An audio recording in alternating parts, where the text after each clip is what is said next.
Muy rápidamente vamos a ver el artículo 182, que se refiere a todo lo que implica las molestias, turbaciones y sustracciones de agua. Bien, ahora, ¿qué estamos hablando? No estamos hablando de una botella de agua mineral, de un bidón de agua mineral, que si uno eh, va al supermercado y lo sustrae, se apodera, es robo, es hurto, es cualquier delito común. Estaba hablando acá de situaciones donde el agua está relacionada a los inmuebles, como forma de elemento necesario para la vida de las personas, ya sea por el riego, por ser agua potable, por ser aguas navegables, etcétera, etcétera. Ahora se van a dar cuenta que nos referimos cuando leamos los diferentes supuestos del artículo 182. El inciso primero dice: el que ilícitamente, con el propósito de causar perjuicio a otros, sacare aguas de represas, estanques u otros depósitos, ríos, arroyos, fuentes, canales o acueductos, o lo sacare en mayor cantidad que aquella a que tenga derecho. Bien, entonces acá estamos ante dos situaciones. El sujeto activo del delito no tiene derecho a sacar, estamos hablando, no sacar, llegar a una represa y agarrar una botella de agua o agarrar un vaso de agua. Estamos hablando de volúmenes importantes de agua que pueden afectar las diferentes actividades de los predios por donde esa agua corre o está.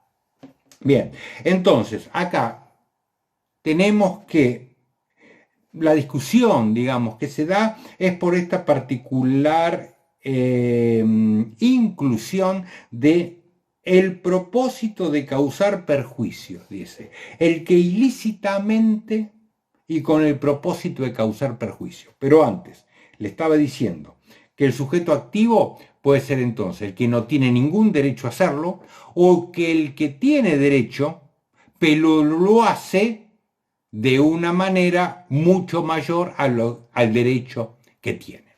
Bien, entonces, esto de causar perjuicio, ¿qué significa? Para algunos autores acá hay dos posturas, digamos.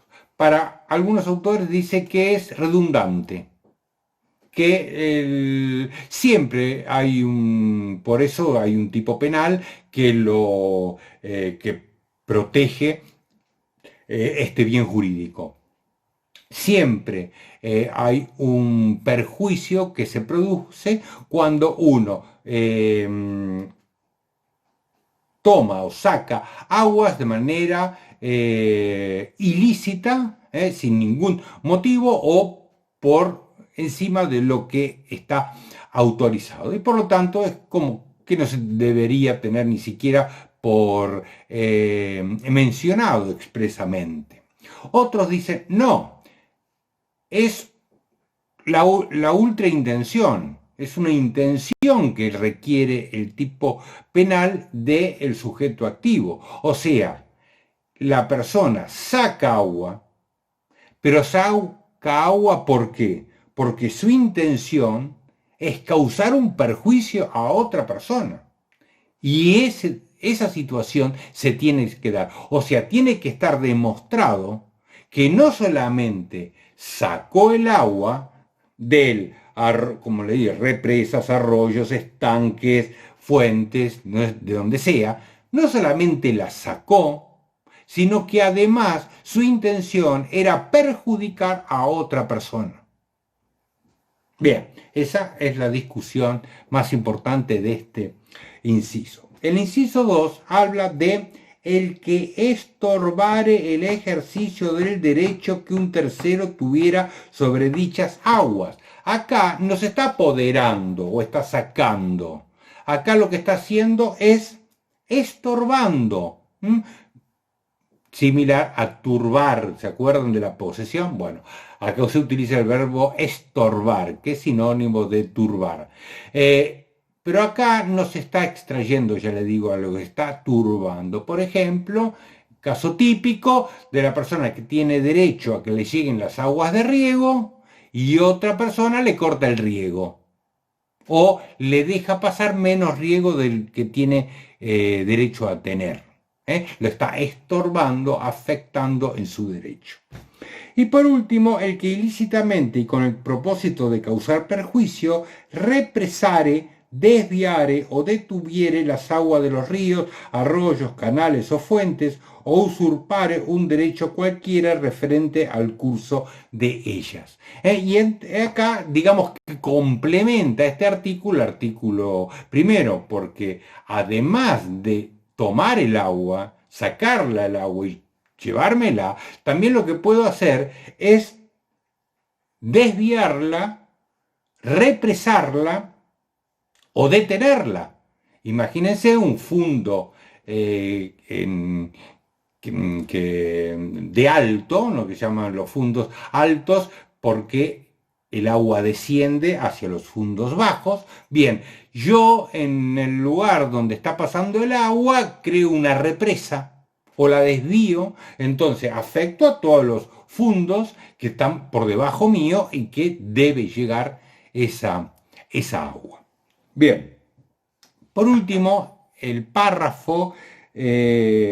último párrafo dice: la pena se aumentará hasta 2 años si para cometer los delitos expresados en los números anteriores se rompieran o alteraren diques, esclusas, compuertas u otras obras semejantes hechas en ríos, arroyos, fuentes, depósitos, canales o acueductos. Entonces, es un agravante, digamos, por el medio comisivo. En cualquiera de estos supuestos, si yo logro, supónganse, desviar, represar las aguas, pero ¿cómo lo hago? A través de el rompimiento o alteración de diques, esclusas, compuertas, etcétera, agrava la conducta criminal. Bien,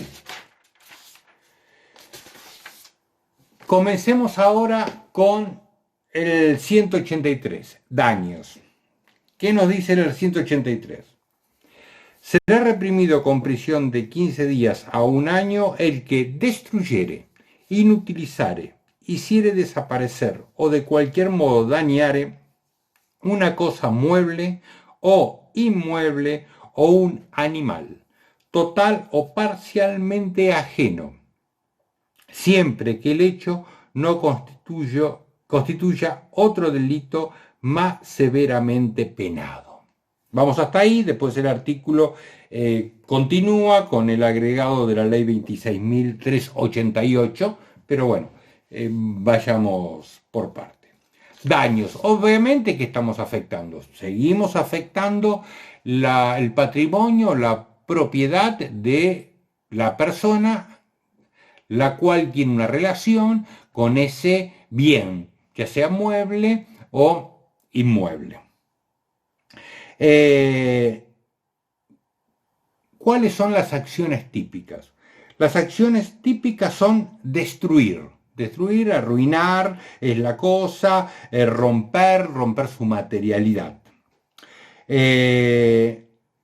Inutilizar es otro de los verbos típicos, que significa que la cosa va a perder la aptitud para la cual servía.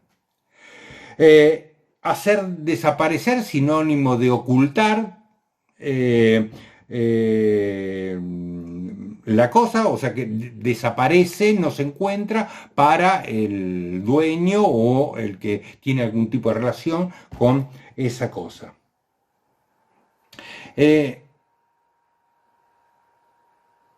El objeto del delito puede ser tanto una cosa mueble, una cosa inmueble o un animal.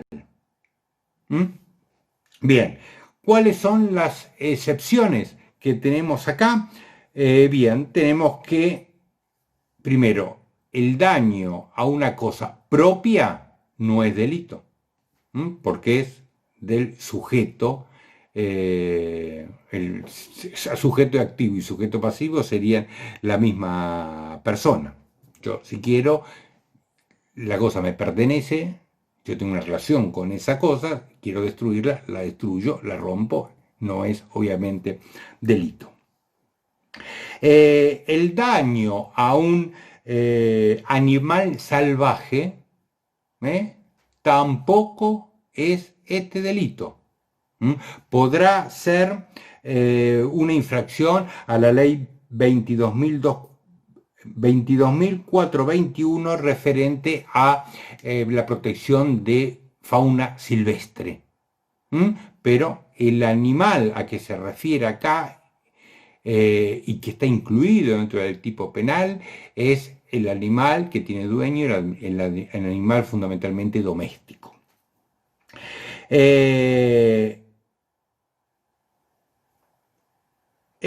Obviamente que una de las grandes discusiones que se ha dado en este delito es qué tipo de dolo se requiere.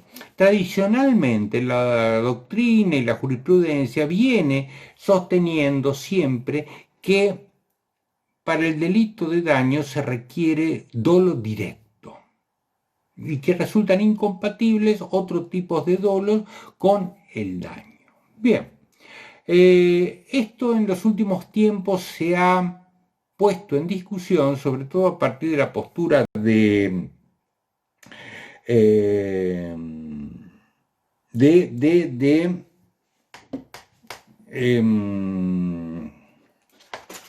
ya me voy a acordar, que ha hecho una investigación y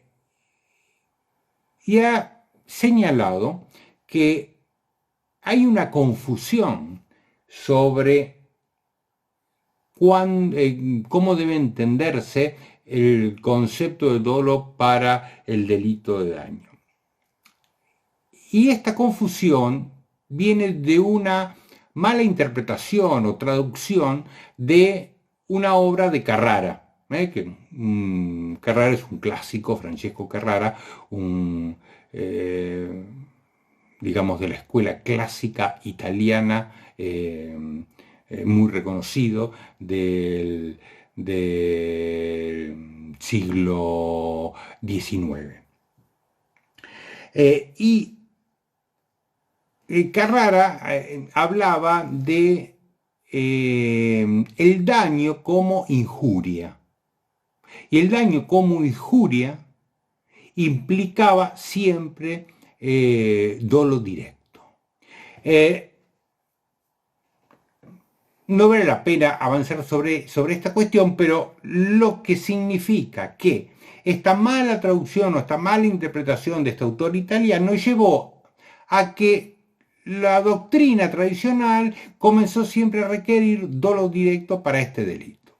Bueno, hoy en día se dice que en realidad lo que debe descartarse, obviamente, es el daño culposo.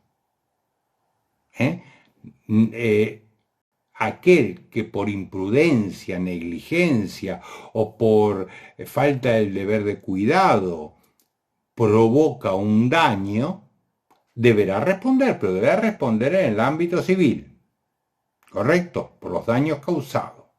Pero en el ámbito penal, este delito, según esta posición, resulta equiparable a todo tipo de dolo. O sea, dolo directo, dolo indirecto y dolo eventual resulta compatible con el daño previsto en este artículo. Dona, el autor que no recordaba que mencionaba justamente esta mala interpretación o mala traducción que llevó a la doctrina a sostener la necesidad de dolo directo en el delito de daño. Bueno, es un delito instantáneo que se consuma cuando se produce el daño. Y obviamente admite la tentativa. Tengan en cuenta algo muy importante en el daño, que es un delito subsidiario. Lo dice el propio, vieron que hay delitos que resultan ser subsidiarios y esa subsidiariedad puede surgir en forma expresa del código o en forma implícita. Esto quiere decir que hay algunos delitos que son subsidiarios aunque el código expresamente no lo señale. Pero en este caso el daño es un delito subsidiario y que está expresamente señalada esa subsidiariedad por el texto legal. ¿Esto qué implica? Que si hay otro delito más severamente penado y que importe la producción de un daño, ese delito más severamente penado va a desplazar al daño. Eso es la subsidiariedad. Si encuentro otro delito que sus componentes principales típicos encuadren dentro del daño, pero por los requerimientos de ese tipo penal es un delito más grave, debo aplicar ese delito más grave y solamente dejar el daño en caso de que sea la última opción.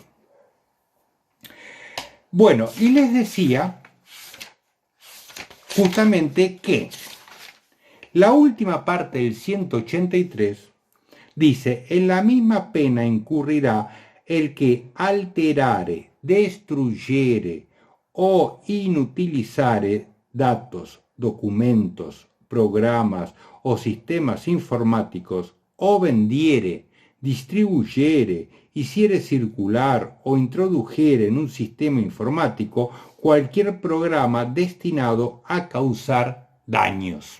Bien, ¿por qué? Se imaginarán ustedes, casi obvio, ¿por qué la reforma de la ley 26.388? Porque se empezó a discutir con el ingreso de la informática si todos los datos, documentos, programas informáticos, el ataque a esos datos eran daño. Y entonces se decía, no, porque no son elementos materiales. Podrá estar incluido el hardware. ¿Qué es el hardware? El metal, el disco duro, los cables, lo que es la parte material, tangible de la computadora. Pero lo más importante, que son los programas, el software, no estaban incluidos. Esto provocó que en el año 2008 se produjera esta reforma que incluyó específicamente esta situación, la del software y los datos informáticos, como elementos que pueden ser objeto del delito de daño. Fíjense que en la primera parte dice alterar, destruir, inutilizar, ¿qué? Datos, documentos, programas o sistemas informáticos. O sea, todo lo que forma parte del llamado software de las computadoras o elementos inmateriales de la computadora. Y la otra parte es vendiere, distribuyere, hiciere circular o introdujere a un sistema informático cualquier programa destinado a causar daño. O sea, los que se conocen como troyanos, gusanos, etcétera, etcétera. El único verbo que marca la onerosidad es el de vender. Vender siempre es oneroso. Por lo tanto, todos los demás verbos típicos, distribuir, hiciera circular, introducir en un sistema informático, Pueden ser de forma onerosa o pueden ser de forma gratuita. Es un delito obviamente doloso. Estoy refiriéndome a la segunda parte, ¿no? La destrucción de datos informáticos y demás también es doloso. En este caso, sí los autores coinciden en que se requiere dolo directo, en este caso, bien. Y es un delito que se consuma con la producción efectiva de el daño. El artículo 184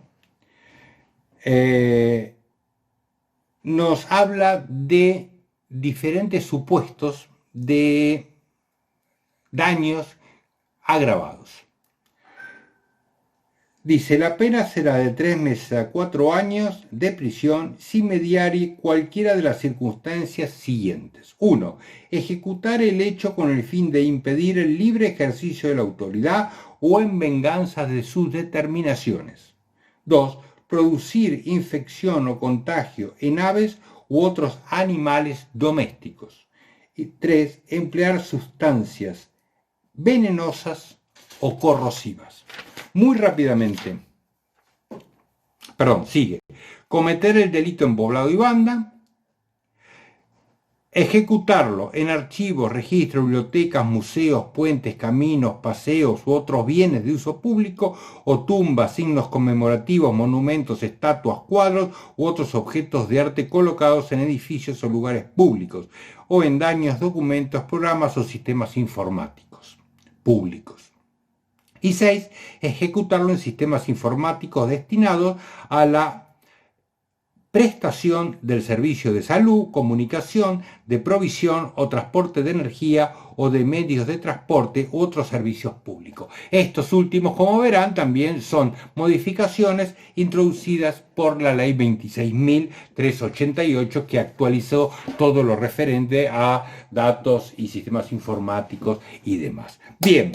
No me voy a hacer mucho hincapié, solamente un par de cuestiones puntuales en algunos tipos agravados. El inciso primero es agravado, ¿por qué? Porque está de por medio la autoridad y el daño es un medio ¿para qué? Para lograr el libre ejercicio, impedir el libre ejercicio de la autoridad o venganza. Con un ejemplo les digo todo. A ver, si yo veo que viene el patrullero a detener a mi hermano y agarro piedras y le rompo el vidrio al patrullero o lo abollo o lo que sea, ¿qué estoy haciendo? Estoy provocando un daño para impedir que la autoridad actúe. ¿Bien? Caso típico. O en venganza de la decisión de la autoridad. Viene el patrullero y se lleva a mi hermano detenido. Entonces yo, en venganza de que se lo llevo detenido, le tiro piedra, rompo los vidrios, abollo al patrullero. Tienen caso clásico de daños por la determinación y las decisiones que ha tomado la autoridad. Infección o contagio a aves u otros animales domésticos, ¿correcto? O sea, acá es claro el artículo. La infección puede ser mientras que sean animales domésticos. En el daño, cuando se utilizan sustancias venenosas o corrosivas. ¿Por qué? Por la potencialidad. Porque resulta altamente riesgoso y peligroso utilizar este tipo de materiales o sustancias para provocar un daño. Cometer el delito en poblado y banda. ¿Discusión cuál? La de siempre, banda. ¿A qué nos estamos refiriendo? A una banda que debe entenderse como sinónimo de asociación ilícita, por lo tanto hay que demostrar que además de 3 personas conforman una asociación ilícita, o es simplemente la pluralidad de eh, sujetos. Ya simplemente con que sean 3 sujetos alcanza para ingresar dentro de este tipo penal. Ojo, acuérdense que es despoblado y banda, o sea, tiene que ser un lugar alejado de la zona urbana y que haya muy poca actividad de gente, lo que provoca una desprotección, y que a esa desprotección le sumo que van a cometer el daño un grupo de 3 o más personas, si tomamos esa posición, ¿no? Después, el artículo 5 es un montón de lugares que por las características y la importancia de esos lugares, el Estado le da mayor protección. ¿Se acuerdan? Registros, bibliotecas, museos, caminos, paseos, etcétera, etcétera. Bien. Y el artículo 6 está directamente relacionado con lo que estuvimos hablando de los daños que se producen a los sistemas informáticos. Sistemas informáticos, pero ¿de quién? Eh, de sujetos, sujetos pasivos del delito que el Estado intenta proteger con mayor intensidad. Imagínense servicios de salud, de comunicaciones, de provisión de energía, medio de transporte, o sea, en general podemos hablar de servicios esenciales que resultan altamente relevantes para la población, y que un daño a esos servicios puede ocasionar múltiples problemas e inconvenientes. Por último, y para terminar, recuerden el 185. El 185, ¿se acuerdan ustedes? Esto lo han visto en Penal 1. Las excusas absolutorias. ¿Qué son las excusas absolutorias? Son decisiones del legislador que por cuestiones de política criminal resuelve no punir, no sancionar determinadas conductas, a pesar de pasar todo el filtro, digamos, de ser una conducta donde hay acción, donde hay tipicidad, donde hay antijuridicidad y donde hay culpabilidad. Si tengo estos requisitos, ¿qué pasa? Aplico una sanción, abro la compuerta, aplico una sanción penal. Pero todavía no logré eventualmente saltar la última cerco, que es el llamada de la punibilidad. Dentro del ámbito de la punibilidad están las excusas absolutorias. Y un ejemplo típico de excusas absolutorias es el 185. Fíjense, dice, están exentos de responsabilidad criminal sin perjuicio de la civil, por lo tanto, evidentemente que las personas que acá están exentas de responsabilidad penal pueden ser demandadas civilmente por hurtos, defraudaciones o daños que recíprocamente se causaren. Todos los delitos prácticamente que estuvimos viendo hasta ahora, hurtos, defraudaciones o daños. Obviamente que no están incluidos los robos y otros delitos que por las características de los mismos, la violencia o intimidación utilizada, están exentos. Acá estamos hablando de hurtos. Se ha considerado que son todos los hurtos. Hurtos, defraudaciones o daños. ¿Quiénes están exentos? cónyuge, ascendientes, descendientes y afines en línea recta. Todo esto que se causen entre ellos. Entre ellos se causen ¿qué? Un hurto, una defraudación o un daño. El consorte viudo respecto de las cosas de la pertenencia de su difunto cónyuge, mientras no se haya pasado al poder de otro. Los hermanos y cuñados si viven juntos.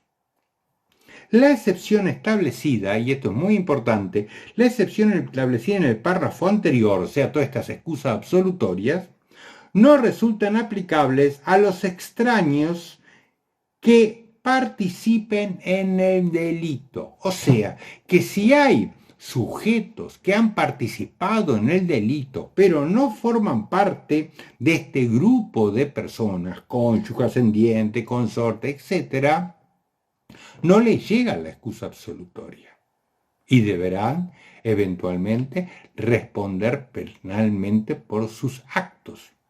No resulta aplicable, dice el texto legal, a los extraños, pero extraños que participen en el delito, que participen de cualquiera de sus formas, partícipe primario, secundario, autor, como quieran, cualquiera de sus posibilidades que tengan dentro de la dogmática penal, deberán responder y solo serán amparados por esa excusa absolutoria aquellos que están expresamente señalados. Bueno, gente, nos vemos. Hasta la próxima.